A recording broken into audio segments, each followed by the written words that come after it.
Hello good morning student. जैसा कि आप लोगों को पता है, मैं सत्यम कुमार श्रीवास्तव आपका सत्यम केमिस्ट्री क्लासेज यूट्यूब चैनल में स्वागत करता हूं। और जो आज का लेक्चर है हमारा बच्चों, वो जुड़ा हुआ है आपके दैनिक जीवन में उपयोग होने वाले सेल से। बच्चों, हम लोग दैनिक जीवन में बहुत सारे सेल का उपयोग करते हैं, चाहे आपके घरों में किसी भी तरह का सेल हो। कुछ सेल ऐसे होते हैं जिसको आप बार बार चार्ज करके यूज करते हैं, कुछ सेल ऐसे होते हैं जिसको आप वन टाइम यूज करते हो, जब ख़त्म हो जाता है उसकी एनर्जी तो उसे आप बाहर फेंक देते हो। तो यानी कहने का मतलब है कि बच्चों, हम लोग दैनिक जीवन में किस तरह के बैटरी का इस्तेमाल करते हैं उसके बारे में आपको बताएंगे। वो बनता कैसे है, वो कार्य कैसे करता है, उसके अंदर किस प्रकार की अभिक्रिया होती है, और इससे रिलेटेड आप लोगों को हम जो है आज टॉपिक पढ़ाने वाले हैं बच्चों। तो सबसे पहले जो बच्चे नए हैं, जो अभी तक हमारे चैनल को सब्सक्राइब नहीं किए हैं, तो पहले वो हमारे चैनल को सब्सक्राइब कर लेंगे और ज़्यादा नोटिफिकेशन के लिए बेल आइकन को प्रेस करेंगे। तो अब देखिए बच्चों, आज का जो टॉपिक है वो है कंसंट्रेशन सेल, सांद्रण सेल इसको हिंदी में कहते हैं बच्चों। और ये सांद्रण सेल क्या कहता है कि वैसा सेल जिसके दोनों इलेक्ट्रोड एक ही प्रकार के हो। देखो बच्चों, सेल तो हमने पढ़ा है, उसमें अलग अलग इलेक्ट्रोड इस्तेमाल किया। जैसे विद्युत रासायनिक सेल हमने बच्चों पढ़ाया, उसमें हमने आपको दिखाया था कॉपर का, जस्ता का, दोनों का अलग अलग धातु का इलेक्ट्रोड हमने यूज किया था। लेकिन यहाँ एक ऐसा सेल है बच्चों जिसमें क्या होता है कि दोनों इलेक्ट्रोड एक ही प्रकार के होते हैं, परंतु उनको जिन वैद्युत अपघट्य में रखा जाता है बच्चों, उनका सिर्फ सांद्रण अलग अलग होता है। यानी कहने का मतलब ये तो आप क्लियर रहे बच्चों कि जिस धातु का इलेक्ट्रोड होगा उसी धातु का क्या होगा, तो उसका लवण वाला जो है इलेक्ट्रोलाइटिक विलयन होगा, वैद्युत अपघट्य विलयन होगा जिसमें डूबा रहता है। तो मतलब कि दोनों अगर इलेक्ट्रोड एक है तो विलयन भी एक है, लेकिन उन विलयनों में जिसमें उसको डुबा कर रखा गया है उनकी सांद्रण क्या होती है, भिन्न भिन्न होती है बच्चों। क्या होती है? भिन्न भिन्न होती है। तो वैसे सेल को हम क्या कहते हैं? सांद्रण सेल यानी कंसंट्रेशन सेल कहते हैं। इसके लिए हमने एक एग्जांपल दिया बच्चों। देखिए यहाँ पर एग्जांपल जो देख रहे हैं, एक सांद्रण सेल का हमने निरूपण किया। ये तो देख रहे हैं सेल का निरूपण है जो सिखाया आप लोगों को, ये सांद्रण सेल का निरूपण है बच्चों। ये सांद्रण सेल का निरूपण कैसे है तो इसको हम बताते हैं आपको। तो देखिए, हमने बताया आपको बच्चों क्या कि सेल के बाईं ओर क्या होता है बच्चों, कैथोड होता है, और सेल के दाईं ओर कैथोड होता है, सेल के बाईं ओर क्या होता है बच्चों, एनोड होता है। यानी कि ये एनोड है और वो क्या है बच्चों, तो कैथोड है।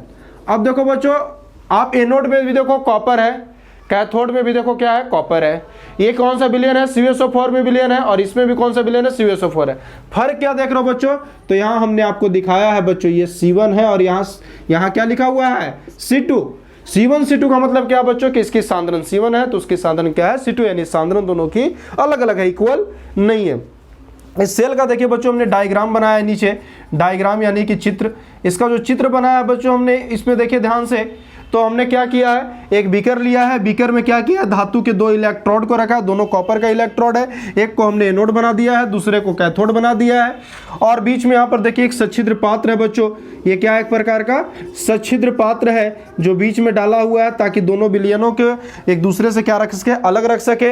यहाँ भी CuSO4 विलयन है, यहाँ भी है, इसकी सांद्रण C1 है, इसकी सांद्रण C2 है। और जब बच्चों इसको हम वायर से कनेक्ट करते हैं तो क्या होता है बच्चों, आपको पता है कि सेल के अंदर क्या होती है, अभिक्रिया होती है। सेल के अंदर क्या होती है बच्चों, अभिक्रिया होती है। सेल के अंदर कौन सी अभिक्रिया होती है, तो एनोड पर ऑक्सीकरण और कैथोड पर अवकरण। और दोनों अभिक्रियाओं जब होती है बच्चों, तो दोनों अभिक्रियाओं में जो है एनोड का जो अभिक्रिया होता है बच्चों, उसमें क्या होता है कि Cu जो है, यानी जो कॉपर का इलेक्ट्रोड एनोड जो देख रहे हैं, ये इलेक्ट्रॉन त्याग कर देता है बच्चों और एक्वस फॉर्म में चला जाता है Cu2+ आयन बनाकर। यानी इसमें Cu2+ आयन घुल जाता है, और इसमें से जो Cu2+ आयन होता है बच्चों, जो इस विलयन से मुक्त होकर कहाँ चला जाता है, इस प्लेट पर। क्योंकि जब ये इलेक्ट्रॉन का त्याग करेगा, देखिए तो इलेक्ट्रॉन इससे कहाँ जा रहा है, इसकी ओर आ रहा है ना, कैथोड की ओर।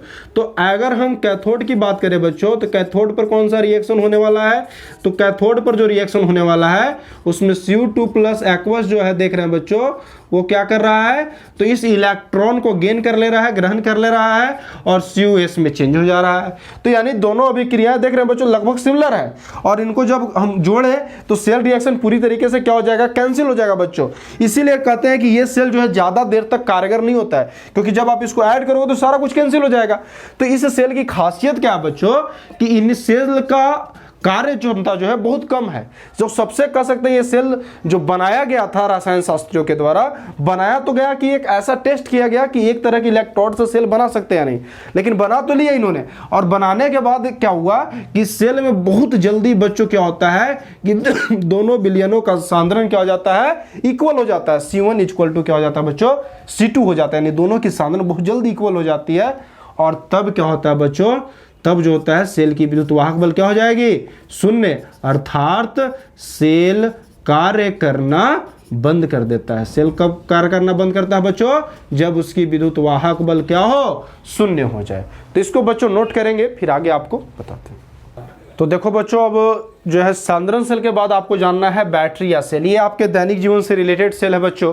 इसमें क्या कहता है, देखो सबसे पहले इसका डेफिनेशन जानेंगे। कहता है कि वैसा उपकरण जिसमें रासायनिक ऊर्जा को विद्युत ऊर्जा में क्या किया जाता है बच्चों, परिवर्तित किया जाता है। याद रखना किसको, रासायनिक ऊर्जा को विद्युत ऊर्जा में परिवर्तित किया जाता है बच्चों, तो उसको हम लोग क्या कहते हैं, बैटरी या सेल कहते हैं। और जो सबसे मोस्ट इंपॉर्टेंट चीज है बच्चों, वो आपसे पूछेगा टाइप्स ऑफ सेल। तो सेल पूछेगा कितने प्रकार के होते हैं, तो आप क्या बताओगे, सेल या बैटरी कितने प्रकार के होते हैं बच्चों, दो तरह के होते हैं। कौन कौन, तो पहला होता है प्राइमरी सेल और दूसरा होता है सेकेंडरी सेल। देखो बच्चों, इनका हम आपको शॉर्ट में डिफिनेशन बता देते हैं। प्राइमरी सेल का मतलब समझ लो वैसा सेल बच्चों जिसको हम वन टाइम यूज कर सकते हैं, यानी जिसमें अगर एक बार रासायनिक अभिक्रिया खत्म हो जाने के बाद पूरा विद्युत ऊर्जा मिल गया तो उसे फिर से आप उससे विद्युत ऊर्जा प्राप्त नहीं कर सकते, या फिर से उसको हम चार्ज नहीं कर सकते हैं, तो उसको हम प्राइमरी सेल कहते हैं। जिसमें आपके घड़ी का, टॉर्च का, है ना, या फिर जो है किसी भी कह सकते हैं चीज का वो बैटरी जिसमें क्या होता हो कि जिसको हम वन टाइम यूज करते हो, प्राइमरी सेल में आता है। और सेकेंडरी सेल बच्चों वैसा सेल होता है जिसको अगर एक बार डिस्चार्ज हो जाए यानी अनाविष्ट हो जाए तो उसे फिर से आप आविष्ट कर सकते हो, चार्ज कर सकते हो, तो वैसे सेल को हम क्या कहते हैं, सेकेंडरी सेल या द्वितीयक सेल कहते हैं। जैसे सबसे ज्यादा अभी क्या यूजफुल है, जैसे मोबाइल का देखिए सेल क्या है, सेकेंडरी सेल है। घरों का इन्वर्टर वाला सेल क्या है, सेकेंडरी सेल है बच्चों, तो इसको आप नोट करोगे। तो देखो बच्चों, अब जानेंगे प्राइमरी सेल के बारे में। प्राइमरी सेल, प्राथमिक सेल, एक एक करके जानेंगे प्राथमिक द्वितीयक को। तो कहता है कि वैसा सेल, देखिए डिफिनेशन में, वैसा सेल जिसमें रासायनिक ऊर्जा की खपत होने के बाद उसे पुनर्जीवित नहीं किया जा सकता है, तो उसे कौन सा सेल कहते हैं बच्चों, प्राथमिक सेल कहा जाता है। इसमें जो इंपॉर्टेंट सेल आते हैं बच्चों वो है लैक्लांचे सेल, गैल्वेनिक सेल और वोल्टेइक सेल। जिसमें आपको वोल्टीय और गैल्वेनिक सेल बच्चों हमने आपको विद्युत रासायनिक सेल में ही बता दिया है, जिसको आप हमारे पीछे के जो है लेक्चर वीडियो में देख सकते हैं। और जो मेन बच गया वो है लैक्लांचे सेल। तो अब हम लोग क्या सीखेंगे बच्चों, लैक्लांचे सेल, तो इसको आप नोट करो। तो देखो बच्चों, अब हम जो बताने जा रहे हैं प्राइमरी सेल में जो सबसे मुख्य सेल होता है लैक्लांचे सेल। इस सेल का ही बच्चों हम लोग यूज करते हैं, जो है ना, चाहे वो रेडियो का बैटरी हो या आपके जो है ना घड़ी का बैटरी हो, यानी टॉर्च की बैटरी हो, किसी भी चीज़ में इसका हम इस्तेमाल करते हैं बच्चों। इस सेल का देखो आविष्कार 1868 ईस्वी में किया गया था जॉर्जेज लैक्लांच के द्वारा। किसके द्वारा किया गया था बच्चों, जॉर्जेज लैक्लांच के द्वारा किया गया था। जॉर्जेज लैक्लांच जो था उसने किया था इस सेल का आविष्कार। कहता है बच्चों क्या कि जस्ते का, तो देखो बच्चों इसकी संरचना में क्या कहता है कि जस्ते का एक बर्तन होता है ना, वो प्लेट क्या, वो बैटरी क्या होता है, एक जस्ते का बर्तन होता है जो एनोड का कार्य करता है बच्चों, ठीक है। और क्या कहता है, इसकी बाहरी सतह कार्डबोर्ड से ढकी रहती है ताकि वायुमंडलीय प्रभाव इस पर ना पड़े। बर्तन में बच्चों अमोनियम क्लोराइड और मैग्नीज ऑक्साइड का मिश्रण भर दिया जाता है, और इस मिश्रण के बीच में बच्चों क्या किया जाता है, ग्रेफाइट की छड़ डुबा दी जाती है। और ये जो ग्रेफाइट की छड़ है ये कैथोड का काम करता है बच्चों। और ये याद रखिएगा, जो जस्ते का बर्तन है वो एनोड का कार्य करता है। तो बच्चों इस फिगर पे आइए, इस फिगर पे देखें, तो इस फिगर पे आप ध्यान दीजिएगा बच्चों, ये हमने डायग्राम जो बनाया है, ये जो चित्र बनाया है हमने, जो है कह सकते हैं लैक्लांचे सेल का, इसमें ध्यान दीजिएगा बच्चों। तो देखिए ये जो आप देख रहे हैं बीच में, ये जस्ते का बच्चों बर्तन है, जिसके नीचे हमने माइनस लिखा है क्योंकि ये एनोड का कार्य करता है। और बैटरी में हमेशा याद रखना है एनोड निगेटिव हो जाता है और कैथोड पॉजिटिव हो जाता है, ठीक है बच्चों। और ये देखो इसकी बाहरी सतह देखो बच्चों, ये बाहरी सतह देख रहे हैं आप, ये क्या है, ये कार्डबोर्ड से ढका हुआ है बच्चों। क्या है, कार्डबोर्ड, ताकि वायुमंडल से सुरक्षित रहे। बीच में देखिए ग्रेफाइट का ये छड़ है बच्चों, जिसपे एक पीतल की टोपी लगी रहती है, आप देखे होंगे बैटरी के ऊपर लगी रहती है, वो पॉजिटिव कार्य करता है। और देखो बच्चों इस जो ग्रेफाइट की छड़ है यहाँ पर एक जो कह सकते हैं छोटा सा पतला प्लास्टिक का लेयर होता है बच्चों, जिसमें मिश्रण भर दिया जाता है ग्रेफाइट के चूर्ण को, और उसके बगल में मिश्रण किसका है, अमोनियम क्लोराइड और मैग्नीज डाइऑक्साइड का मिश्रण है बच्चों। तो ये सेल का पूरा डायग्राम है बच्चों, हमने आपको यहाँ पर रेक्टेंगल के रूप में दिखाया है बच्चों। आप कहेंगे कि बैटरी तो पूरा गोल होता है ना, तो वह स्फेरिकल भी बनता है बच्चों, हमने यहाँ डायग्राम समझने के लिए बना दिया है, ठीक है। अब देखिए बच्चों, ये सेल अभिक्रिया, इसके अंतर्गत अभिक्रिया कैसे होती है और ये बैटरी काम कैसे करता है। तो देखो बच्चों, जो एनोड जो प्लेट है, ये जो एनोड का जो बर्तन है जस्ते का है, जस्ता ऑक्सीकरण करता है बच्चों, क्या करता है, ऑक्सीकरण करता है, और ऑक्सीकरण करके 2 इलेक्ट्रॉन का त्याग करता है, जो इलेक्ट्रॉन मिश्रण के थ्रू कहां पहुंच जाता है, कैथोड पर पहुंच जाता है। कैथोड पर देखो बच्चों, जाने के साथ ही कैथोड पर क्या होते हैं, आयन जाते हैं, कैथोड प्लेट पर कौन जाते हैं, आयन। आयन बनता है अमोनियम क्लोराइड से अमोनियम आयन, और मैग्नीज डाइऑक्साइड ये क्या करता है, 2 इलेक्ट्रॉन ग्रहण करके मैग्नीज डाइऑक्साइड में और अमोनिया गैस में फॉर्म हो जाता है, और H2O भी फॉर्म होता है बच्चों, ठीक है। यानी कि यहाँ पर अवकरण का कार्य होता है बच्चों, क्योंकि ये इलेक्ट्रॉन ग्रहण कर रहा है, और तब जाकर इस सेल से आपको क्या मिलता है बच्चों, विद्युत ऊर्जा मिलता है। ये सेल में जब रासायनिक ऊर्जा एक बार समाप्त हो जाएगी बच्चों, तो इसे आप फिर से चार्ज नहीं कर सकते हैं, यानी 1 टाइम यूज बैटरी होता है बच्चों। और सबसे जो नोट पॉइंट इंपॉर्टेंट है वो याद रखिए बच्चे, कि इसको शुष्क सेल भी कहा जाता है। क्या कहा जाता है इसको, शुष्क सेल, ड्राई सेल इसी को कहते हैं हम लोग।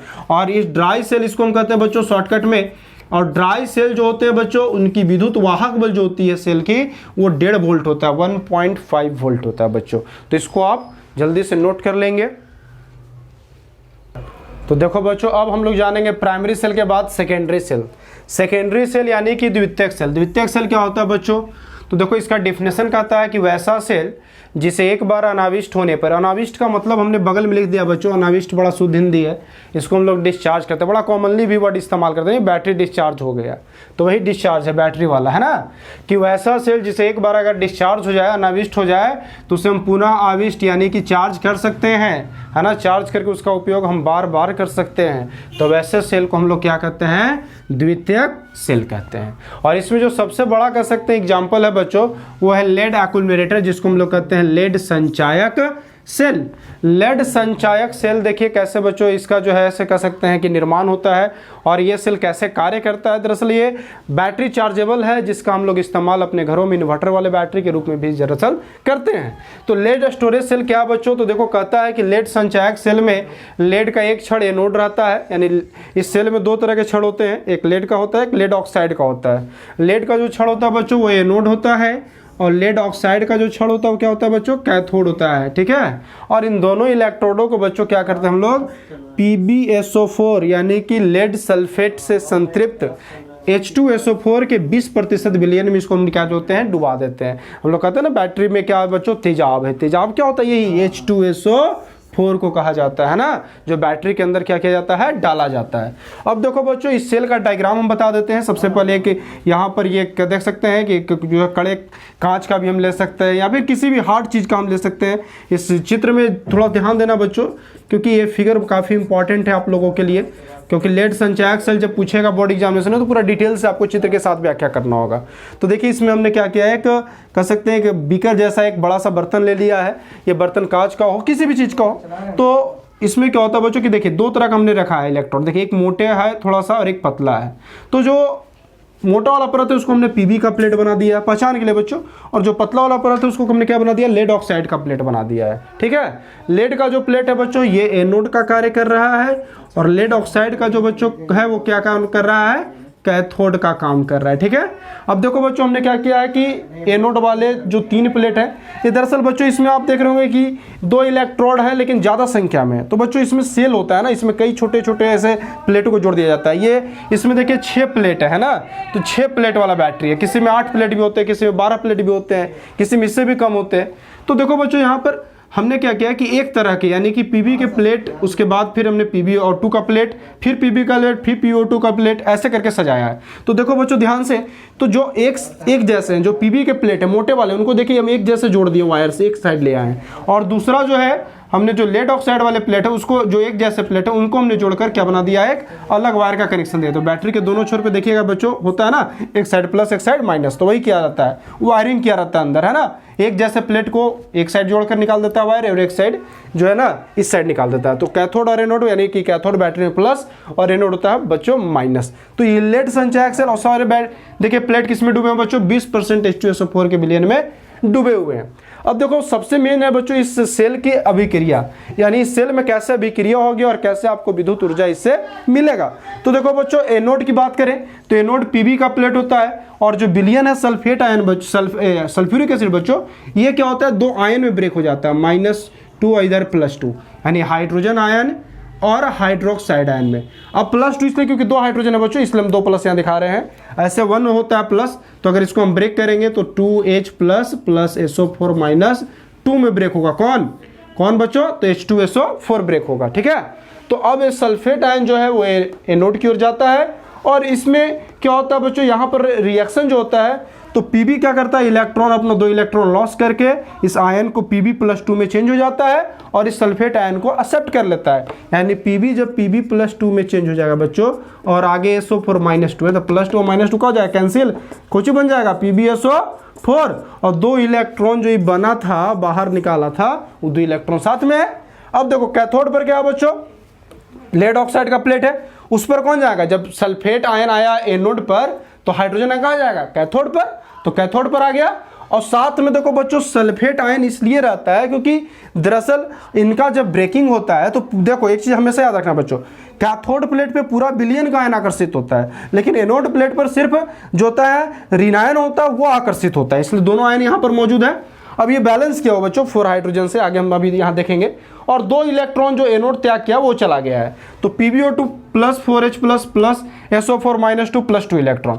और यहाँ भी देखिए रिवर्सिबल साइन है बच्चों, इसका हम जिक्र करेंगे, ये रिवर्सिबल अभिक्रिया, इसको उत्क्रमणीय अभिक्रिया कहते हैं जो दोनों साइड से होता है। तो 2 इलेक्ट्रॉन ग्रहण करेगा बच्चों, तो देखो PbO2 है, फिर 4H प्लस और SO4 -2 है। तो बच्चों यहाँ पर होता क्या है कि Pb ऑक्सीजन को रिलीज करता है, तो जब ऑक्सीजन PbO2 जो है अगर ये ऑक्सीजन को रिलीज करेगा बच्चों तो क्या हो जाएगा, Pb2+ आयन बना लेगा और इधर ऑक्साइड आयन बाहर हो जाएगा और 2 ऑक्साइड आयन और 4 हाइड्रोजन आयन, 2 ऑक्साइड आयन और 4 हाइड्रोजन आयन मिलकर क्या बना लेंगे, H2O बना लेंगे बच्चों, क्लियर।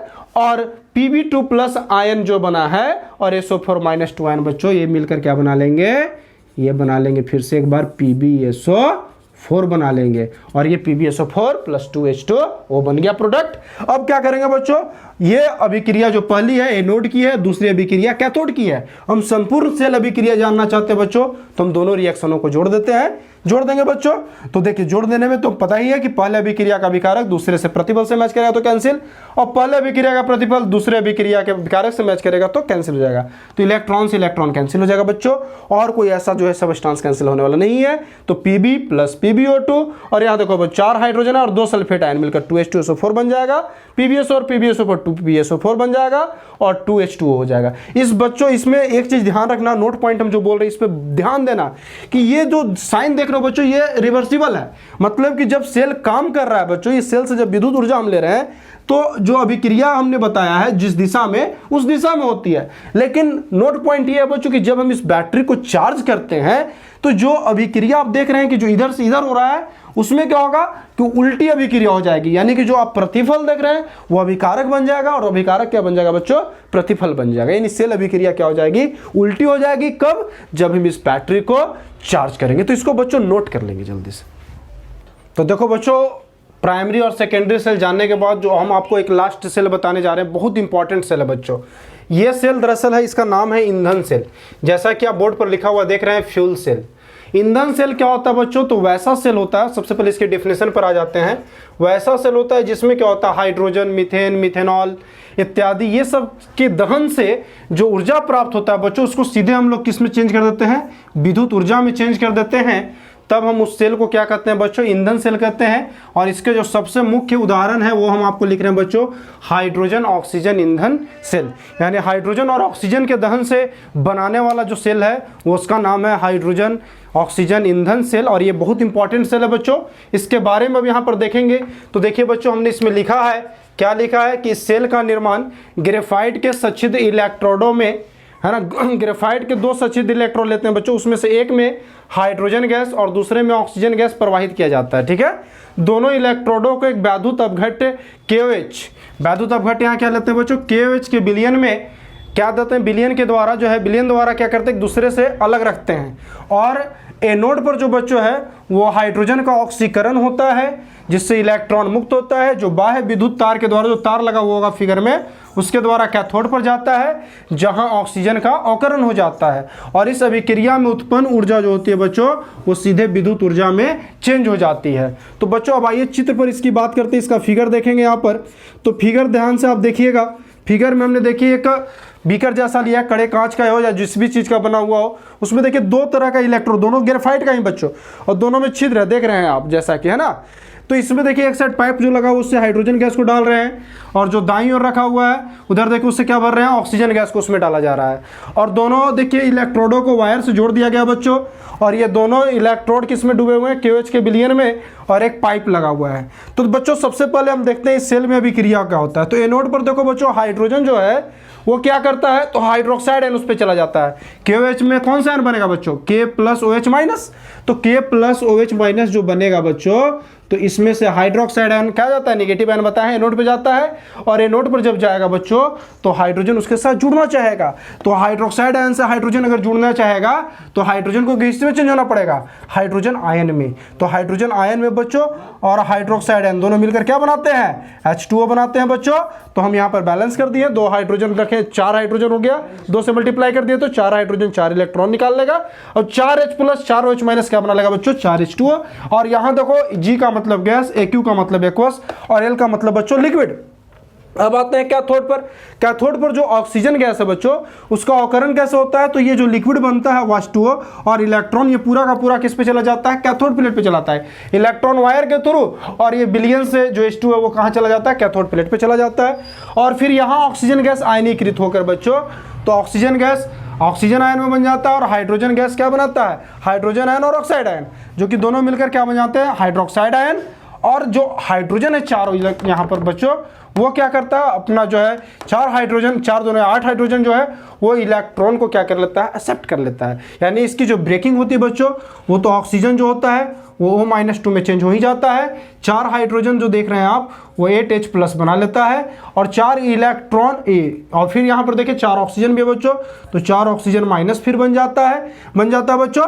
और फिर आप देखिए यहाँ पर 4 इलेक्ट्रॉन भी एक्सेप्ट करना है, तो देखिए 4 और 2 है ना, यानी कि टोटल कितने हो गए बच्चों यहाँ पर, तो 4 और जो है 2, यानी कि ऑक्सीजन कितने हो गए, 6 ऑक्सीजन हो गए, और 8H+ है। लेकिन 4 इलेक्ट्रॉन ग्रहण करने के बाद बच्चों यहाँ पर इनकी संतुलन जो है इस प्रकार से कर दी जाती है ना, कि जिसमें आपको जो है बच्चों यहाँ 4 हाइड्रोजन को न लेकर हम 2 रखेंगे बच्चों, इसलिए क्योंकि 4 हाइड्रोजन और 4 ऑक्सीजन से हम क्या बना दे, OH- बना दे, और ऑक्सीजन इलेक्ट्रॉन को ग्रहण करके 4 OH- में चेंज हो जाए। तो देखो बच्चों 2 ऑक्सीजन और 2 ऑक्सीजन और 2 ऑक्सीजन, टोटल 4 ऑक्सीजन और 4H+, तो 4H+ और 4 OH-, तो क्या हो जाएगा, 4 OH- हो जाएगा बच्चों।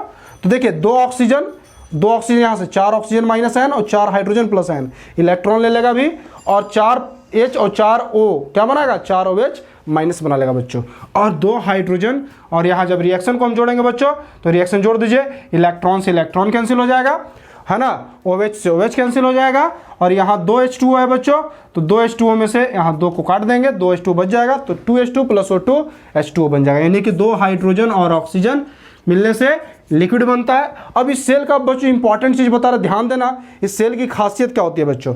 इस सेल की जो सबसे बड़ी खासियत है बच्चों, कि इस सेल में 80% इसकी रासायनिक ऊर्जा डायरेक्टली विद्युत ऊर्जा में चेंज हो जाती है, जो कि सबसे ज्यादा इसकी कार्य क्षमता मानी जाती है। आपसे पूछेगा भी कि ईंधन सेल की कार्य क्षमता अधिक होती है अन्य सेलों से, क्यों, तो इसकी कारण से होती है क्योंकि इसकी 80% रासायनिक ऊर्जा विद्युत ऊर्जा में चेंज हो जाती है। यह सेल बहुत हल्का होता है, इसे आसानी से हम कहीं भी एक जगह से दूसरे जगह ले जा सकते हैं।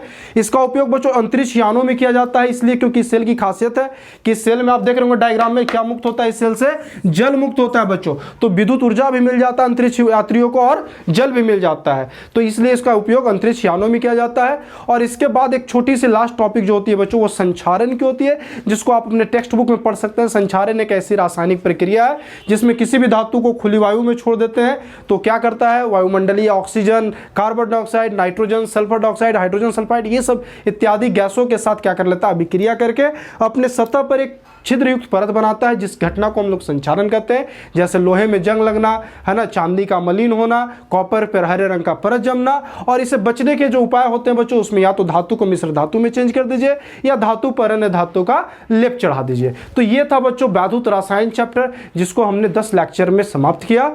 और आप जो है इसको ध्यान से पढ़ेंगे, इससे जो भी संबंधित होगा प्रॉब्लम आप कमेंट बॉक्स में डाल देंगे। Thank you.